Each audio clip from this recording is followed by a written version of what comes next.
Yeah. Ayan, i-re-repat ko po yung ano, i-re-repat po namin yung kamuning bilog. Para mas lalo kung makita kung maganda na siya. Ito galing Batangas po ito. Kamuning bilog ng Batangas. Umuuga kasi ito. Mga anong tingnan ko nga yung pasok. Ito yung pasok. Tingnan natin yung pasok. Tatanggalin natin yung pasok. Ugat na kaya ito? Ayan no, konti lang ugat niya yata eh. Ah, marami. Ayun no.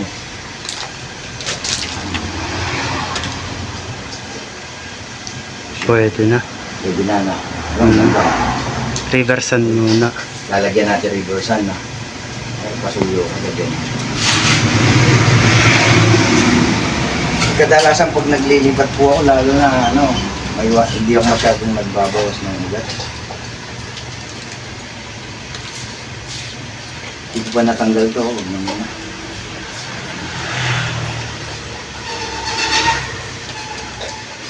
Sige, lalagyan mo. Para gumanda naman tignan. Bali, ano na ho sa kanya, magwa 1 year na.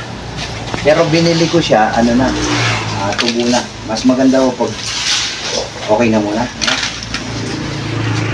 Patong nga natin. Buhatin.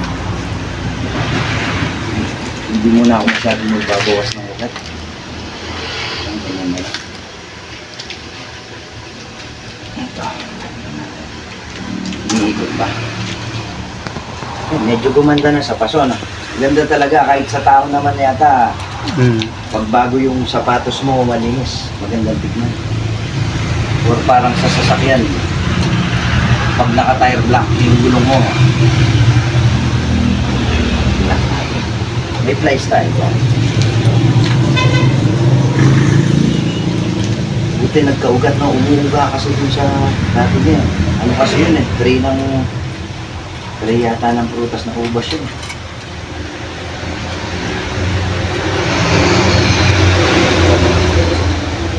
Lock natin. Para po pag ninakaw, tangay pati paso. Medyo mahirapang magbuhat na.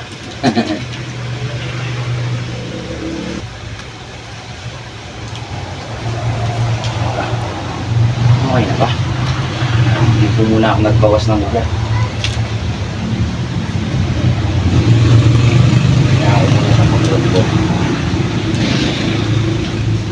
Sakto lang ba yung pwesto niya?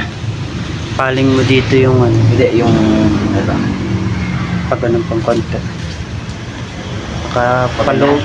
Pakabila. Yan. Kabila pa. Yan. Sige pa. Di ba? Yan. Yan. Ayos na. Ang ganda po ng may kasamang ganito. Sila yung critic ko. Dito, espasyo niya. Tulak natin lahat.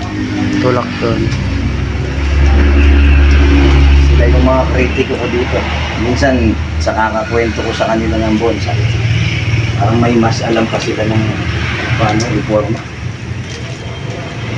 Lalagyan natin ito na dito man yun. May halo ng lupa. Reversan nyo lang.